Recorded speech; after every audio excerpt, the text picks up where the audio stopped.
Hola, ¿qué tal? Buenas noches a todos ustedes. Sean bienvenidos a su programa favorito, Conversaciones sobre Terapia Sistémica, un diálogo entre terapeutas familiares y un espacio para el análisis, la crítica, el debate, la discusión, pero sobre todo la divulgación de la terapia familiar sistémica. Como en otras ocasiones me acompaña el psicólogo Emanuel Garibay.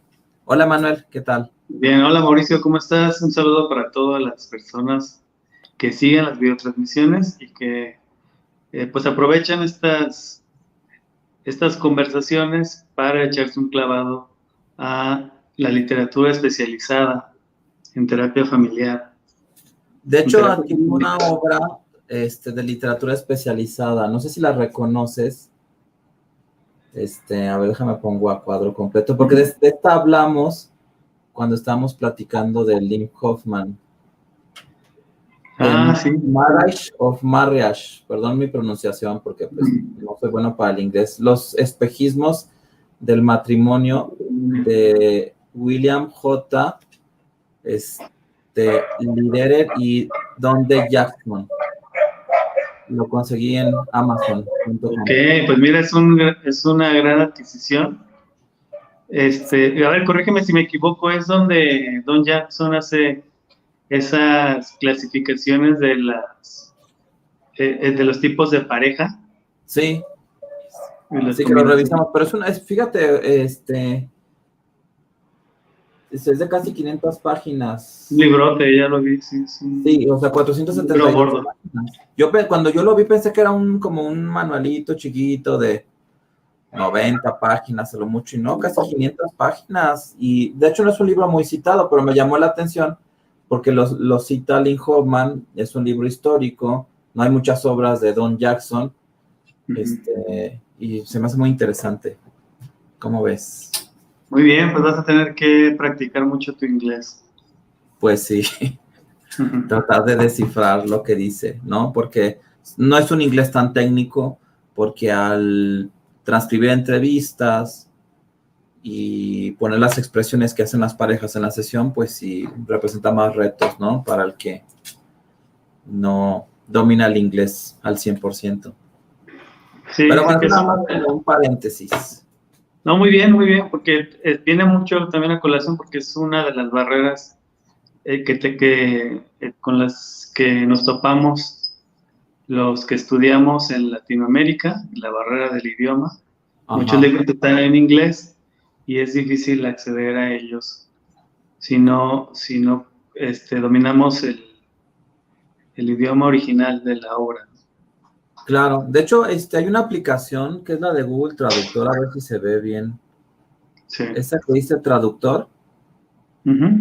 ese sí es con la cámara. A ver, enfócame cámara. Bueno, ya me sacó de foco. Te acuerdas poco. A ver, enfócame. Bueno, no sé, espero no seguir así el resto de la transmisión. Bueno, ahorita agarra, está un poco lenta. Ya. Ahí está. Eh, sí, si tú usas la cámara y con la cámara ves el libro como si lo fueras a fotografiar, pero sin tomarle una foto, esta aplicación te permite ir viendo en español el texto. Ah, qué interesante. No la Ajá. conocía. Sí, entonces simplemente es como si le fueras a tomar una foto o un video, nada más pones el libro, la hoja frente al celular y en el celular te aparece una imagen de la página del libro, pero en español.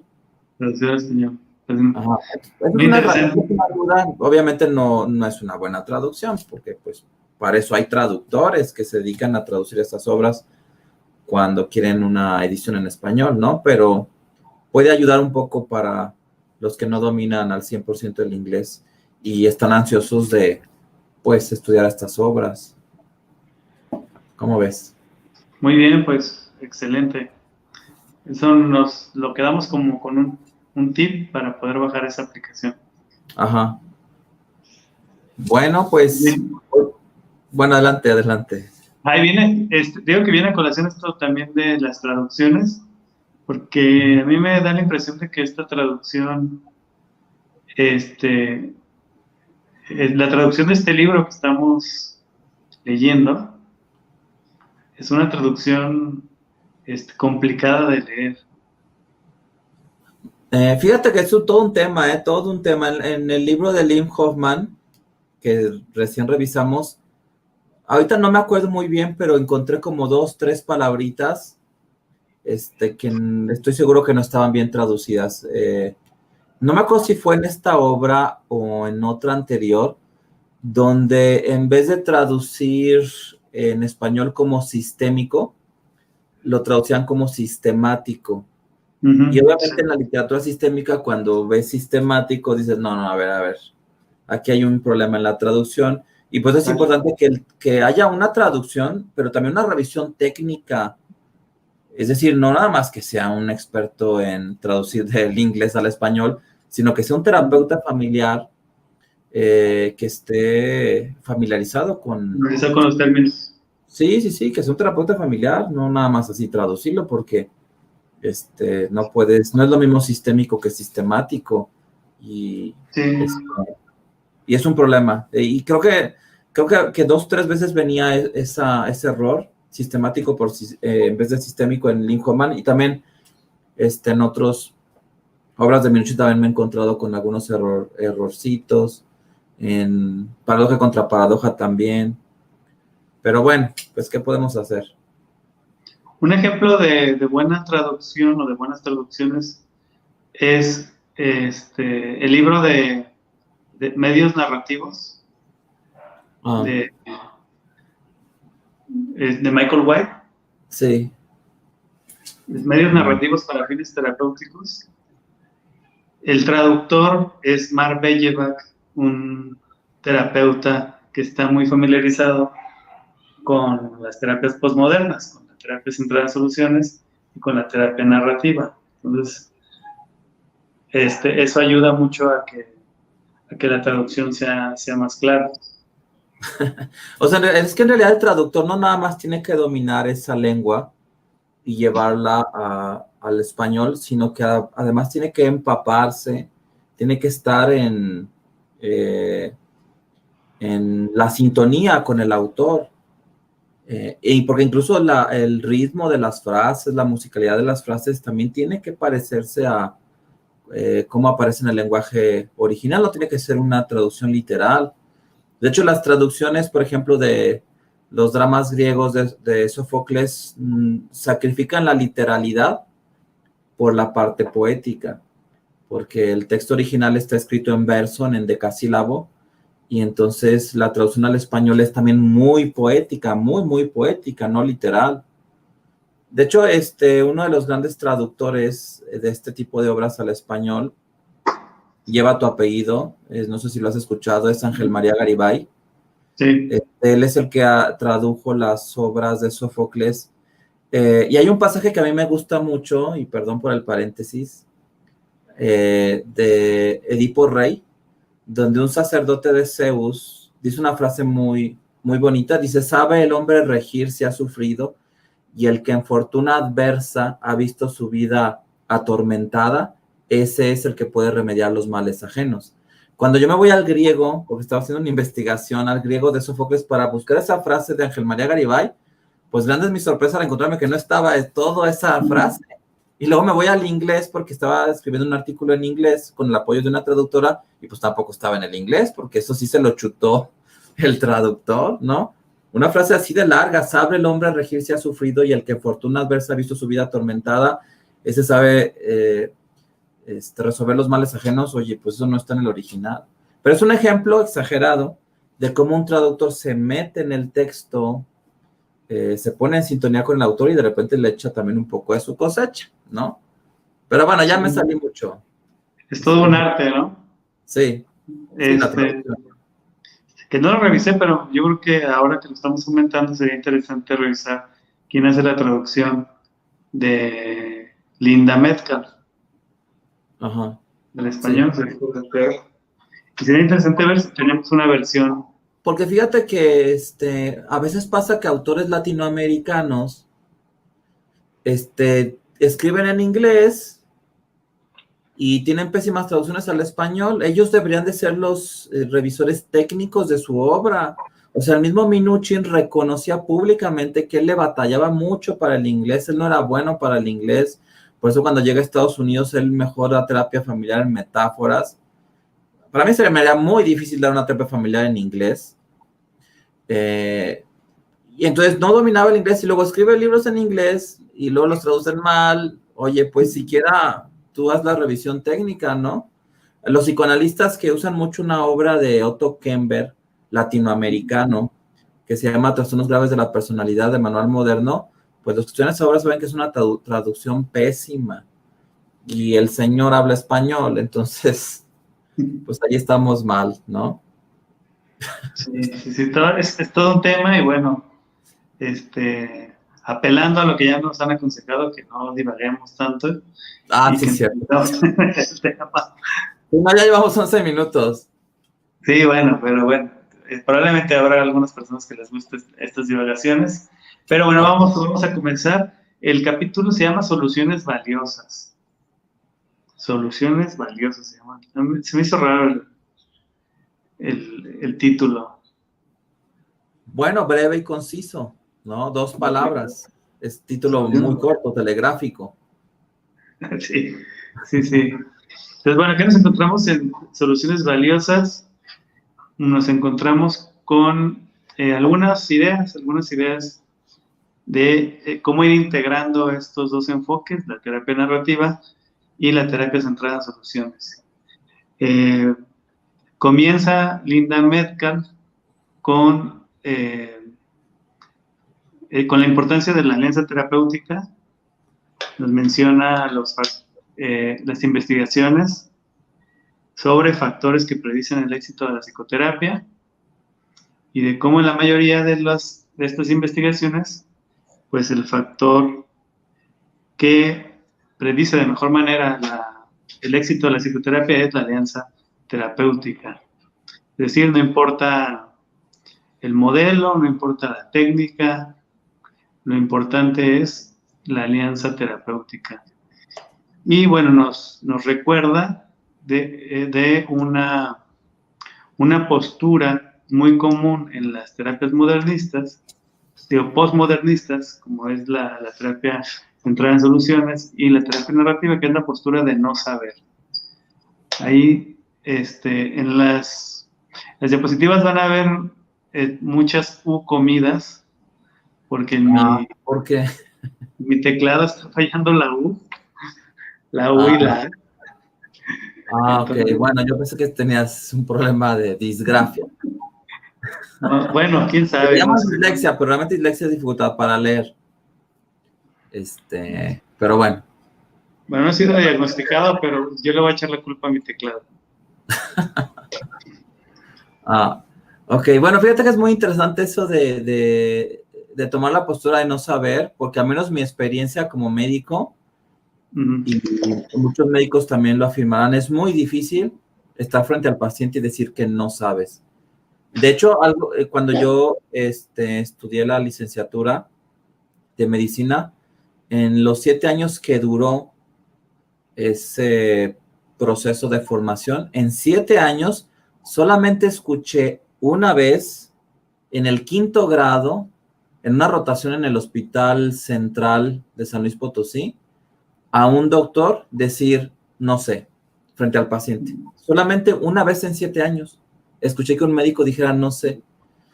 Después yo empecé a tratar de practicarlo porque me costaba mucho trabajo, como que hemos heredado esa figura como de autoridad, de jerarquía, y nos sentimos desarmados cuando reconocemos que no sabemos frente al paciente, ¿no?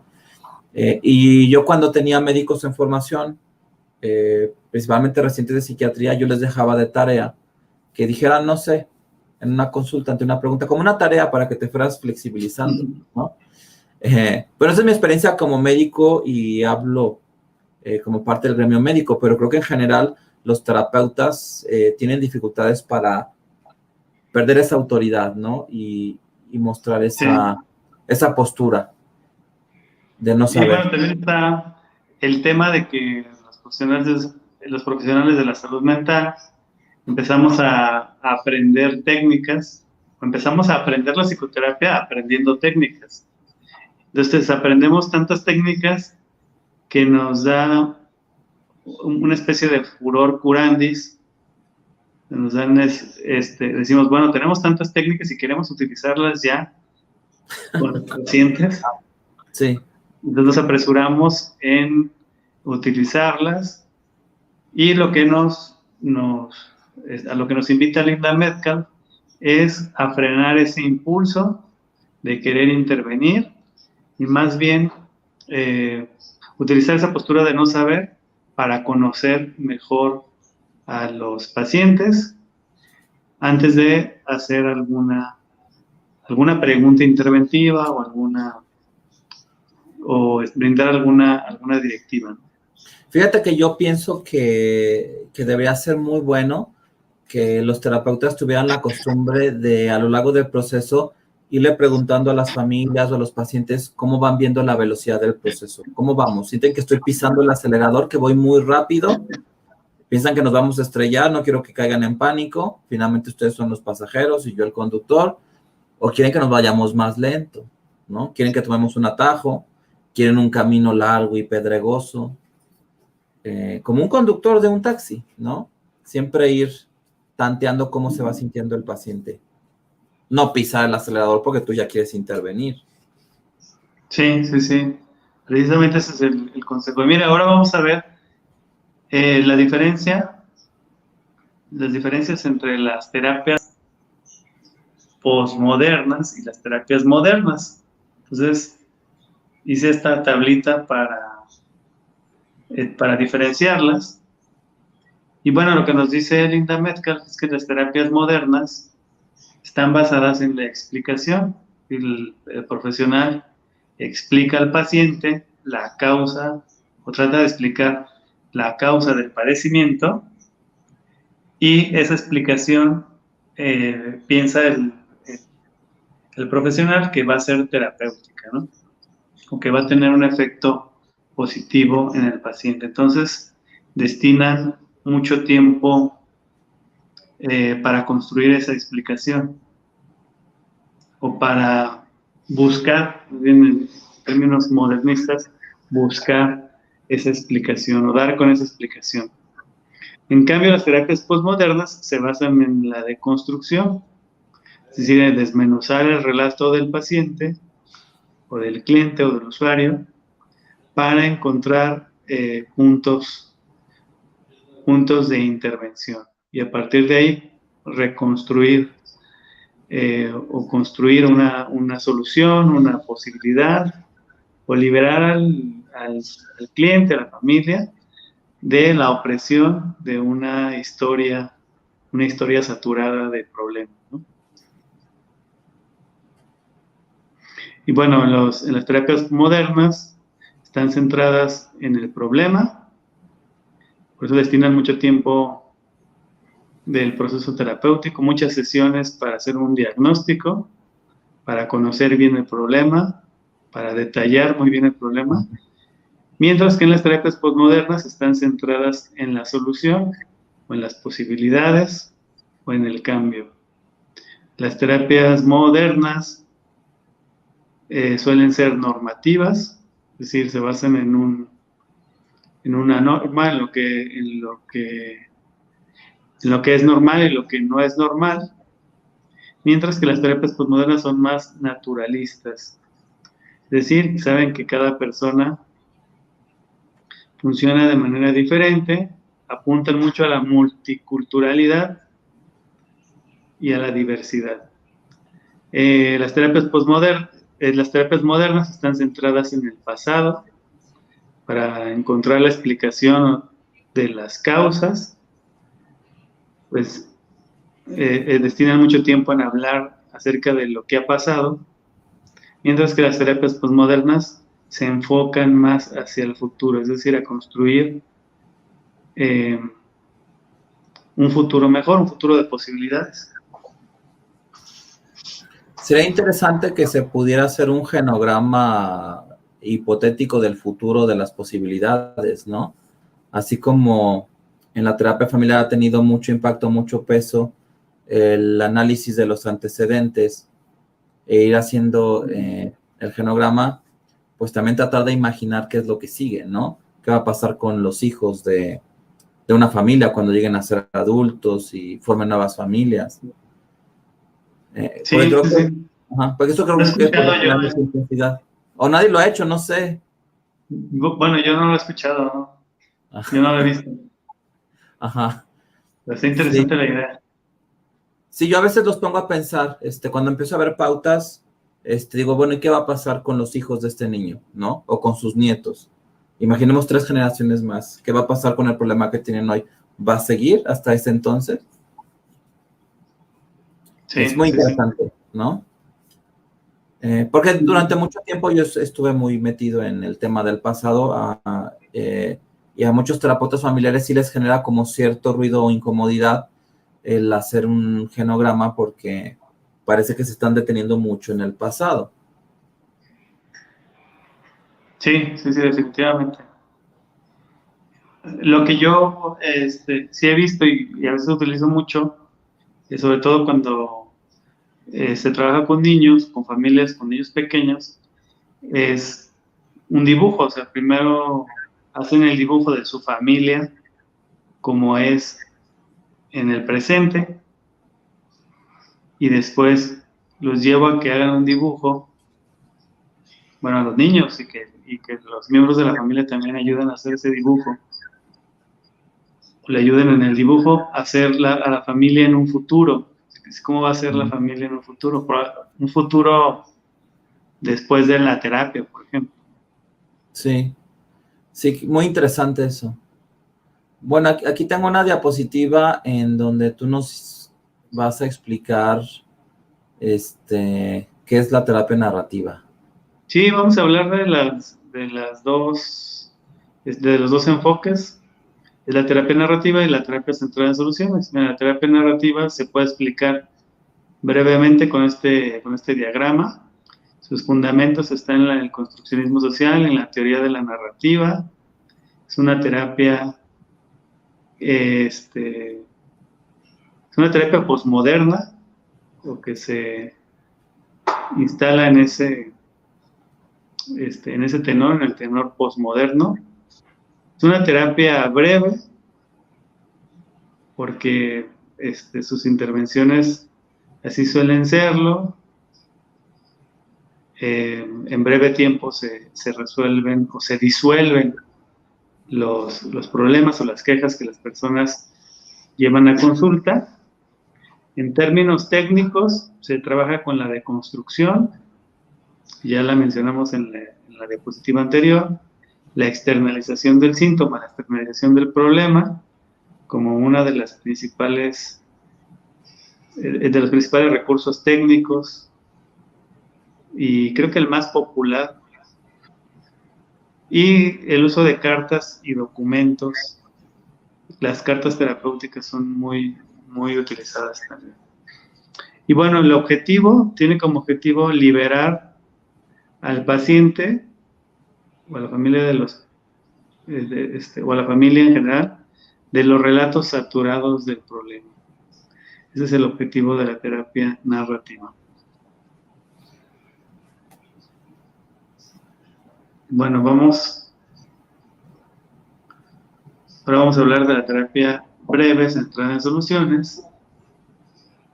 Que esta lámina ya la presenté la vez anterior, pero bueno, Ajá. podemos decir que de sus fundamentos es la teoría general de los sistemas, la cibernética, el constructivismo social. Esta es una terapia sistémica ecológica, también es breve. Los recursos técnicos pues son el modelo MRI, es decir, trabajar con patrones interpersonales, tanto problemáticos como patrones de soluciones o patrones satisfactorios. Del grupo Milwaukee son famosas las técnicas de proyección a futuro, son famosas las técnicas de escala y son famosas las técnicas de búsqueda de excepciones, que también es algo que vamos a ver de manera recurrente en este libro de Linda Metcalf. Y bueno, también retoma algunas cosas de la terapia narrativa que vamos a ver también en las siguientes diapositivas. ¿Sí? Bueno, los objetivos los tomamos de Bill O'Halloran, que es cambiar la forma de ver, cambiar la forma de actuar frente al problema y evocar recursos. Entonces, esa es la presentación de los dos modelos. Hay una parte de este capítulo que se llama elaborar una presentación. Ahí fue para mí difícil entender a qué se refería con elaborar una presentación.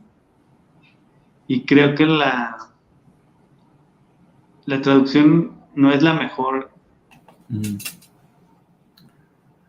Yo lo entendería más bien como planteamiento del problema. Sí, sí pudiera ser. Porque tengo una presentación, ¿por una presentación de qué? Una presentación de la queja o del problema del paciente.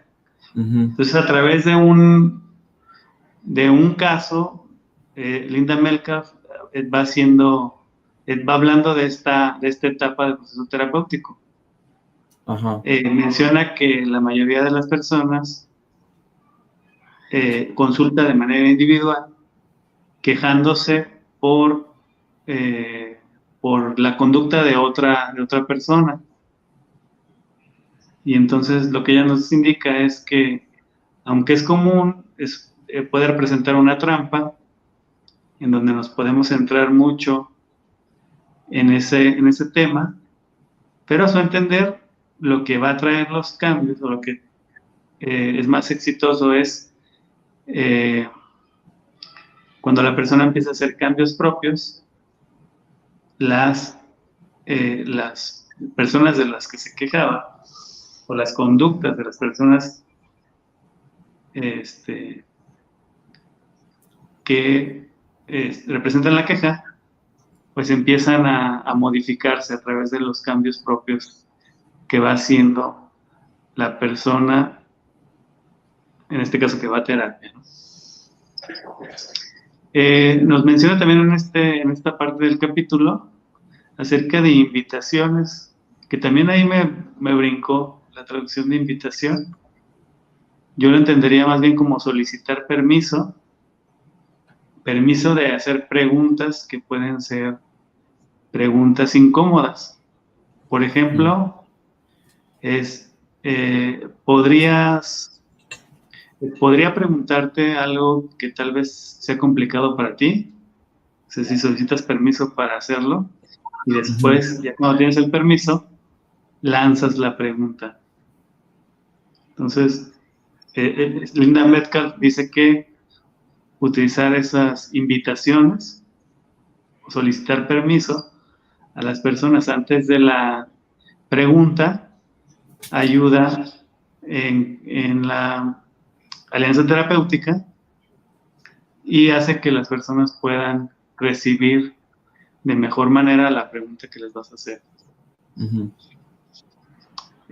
También habla de la doble escucha, que esto me llama mucho la atención porque los terapeutas que son muy puristas, los terapeutas centrados en soluciones muy puristas, indicarían que es mejor centrarnos en las conversaciones sobre soluciones, pero para Linda Metcalf, escuchar ambos lados de la moneda, es decir, es dar tiempo para escuchar la historia saturada del problema y la nueva historia, la historia de soluciones o de excepciones, es mejor para ella, es mejor para el proceso terapéutico. Y bueno, de lo que trata es de empezarse a centrar en el futuro en vez del pasado, como ya lo hemos mencionado, ¿no?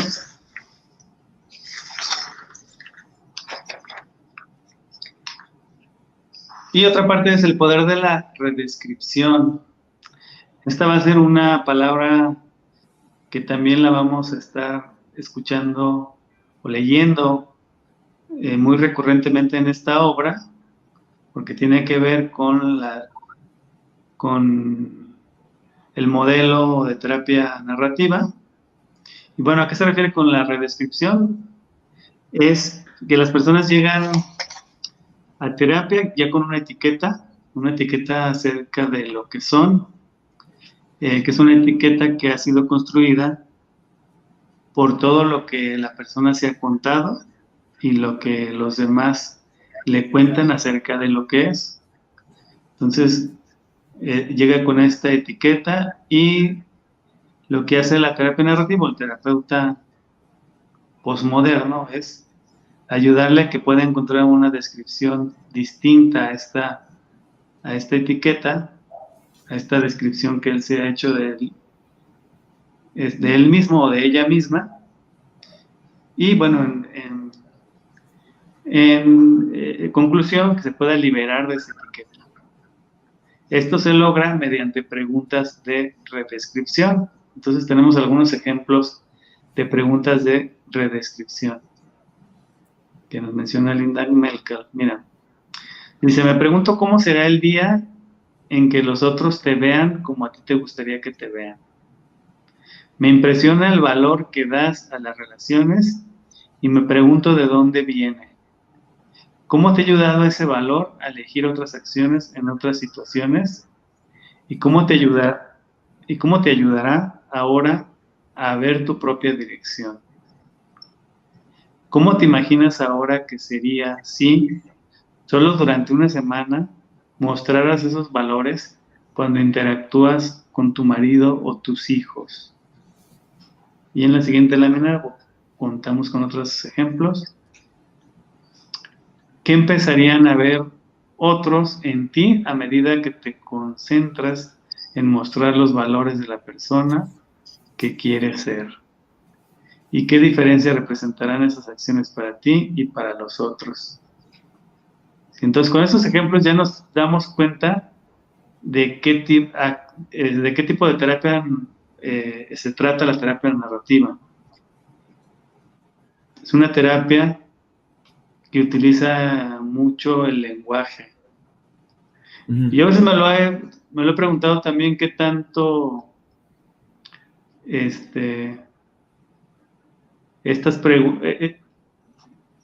la forma de intervenir de la terapia narrativa se adapta a nuestras comunidades, a nuestros pueblos latinoamericanos. Uh-huh.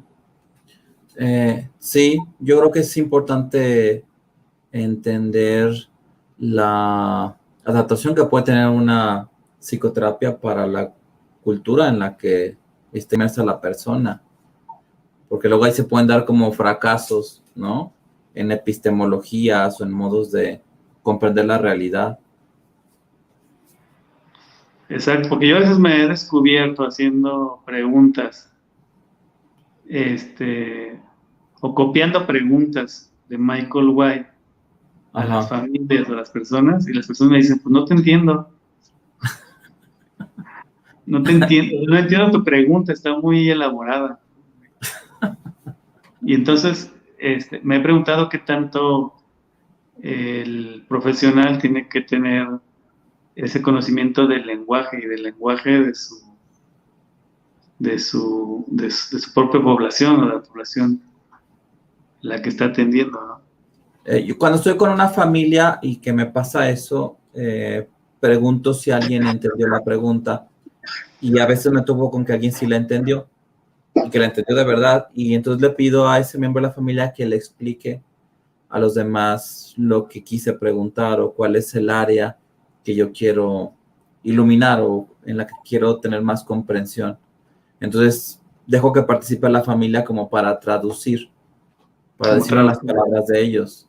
Porque fíjate, no nada más puede haber una brecha cultural entre el terapeuta y la familia, sino que también en la psicología existe algo de lo que no se habla mucho o en lo que no paramos a reflexionar.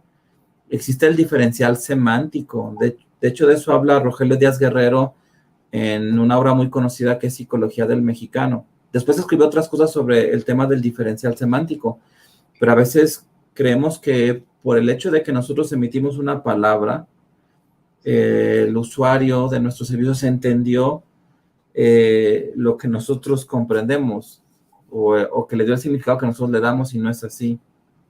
No es así. Por ejemplo, simplemente en la consulta médica convencional es muy frecuente que me toque ver niños que han ido con otros especialistas y los papás me dicen, es que al niño nunca le dieron un diagnóstico. Y yo digo, a ver, ¿cómo que nunca le dieron un diagnóstico si se la ha pasado de doctor en doctor, ¿no? En la primera cita se da el diagnóstico. Y después ya me entero que lo que los padres llaman diagnóstico es una de dos cosas. Un resumen clínico, que es muy diferente a un diagnóstico, o dos, algo impreso en un papel. Entonces, porque ya explorando más me doy cuenta que sí reciben un diagnóstico, pero lo que ellos entienden por diagnóstico es diferente. Entonces siempre hay que tener en cuenta la noción del diferencial semántico. Siempre hay que estar muy atentos a si la familia está entendiendo lo que nosotros queremos decir. Muy bien. Y bueno, vamos a las conclusiones que da Linda Metcalf en este capítulo es si es posible integrar estos dos modelos. Y si es posible, ¿qué es lo que hace posible que estos dos modelos puedan integrarse? Entonces nos da algunas ideas. Ahorita vi que hay una diapositiva repetida, pero bueno, vamos a corregir ese error.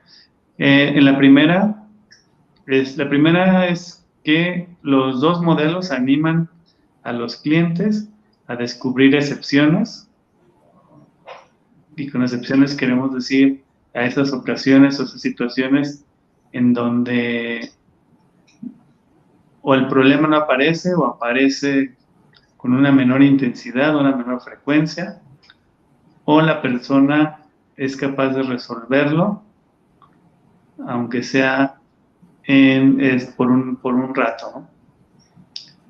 Y luego a identificar cómo estas excepciones ponen de manifiesto sus auténticos valores. ¿Sí? Se combinan estos dos modelos. Y bueno, esta viene repetida, entonces vamos a saltar. Nada más hay que reparar también en el hecho de que el concepto de excepciones, que es un concepto de la terapia centrada en soluciones, es similar al concepto de eventos extraordinarios, que es un concepto de la terapia narrativa. Yo los vería como igual, o sea, claro. conceptos iguales. Hablan de lo mismo, sin que Michael White fuera influenciado por Steve DeShazer o viceversa.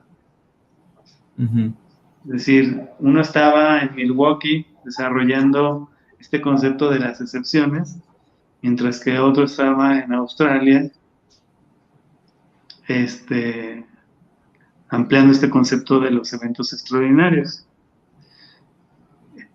De lo que se trata es en la terapia centrada en soluciones, ampliar esas excepciones para que esas excepciones tengan la posibilidad de construir soluciones, o de ser una solución a la queja o al problema que presenta el paciente.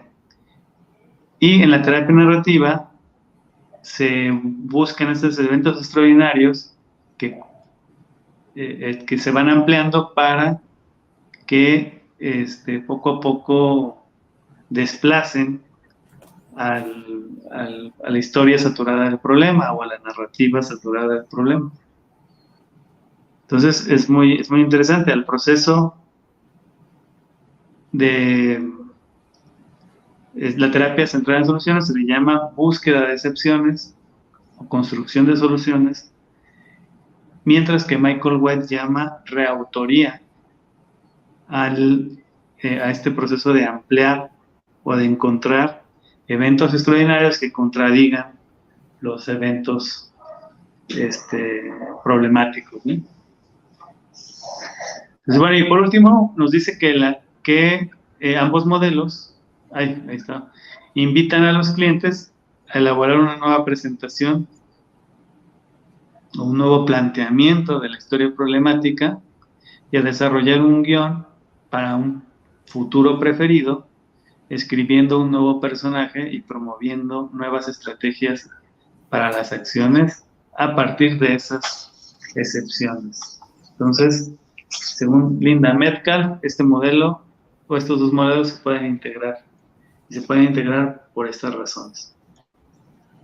Bueno, qué interesante, ¿no? Y yo creo que así van a ir surgiendo nuevas escuelas donde se vayan integrando los modelos, porque finalmente es muy común que entre los diferentes modelos o las diferentes escuelas de psicoterapia, una misma técnica o una intervención sea muy parecida en uno u otro modelo, solamente que se le llama de manera distinta o se le conceptualiza de manera distinta, ¿no?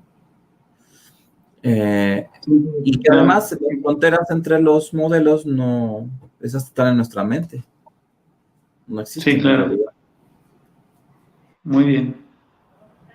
Bueno, ¿hay algunas preguntas? Sí, a ver. Bueno, Araceli Ortiz nos dijo que será muy interesante. Eso lo comentó cuando hablé yo de este genograma imaginario hacia el futuro, ¿no? Imaginar a los niños cuando son adultos y tienen hijos y tienen nietos y ver qué va a pasar con la familia, si la familia alguna vez va a resolver el problema, sobre todo si es un problema que ya ha expresado una pauta por generaciones. Ana dice, la doble escucha da sentido de haber tomado una decisión por sí mismo en el paciente.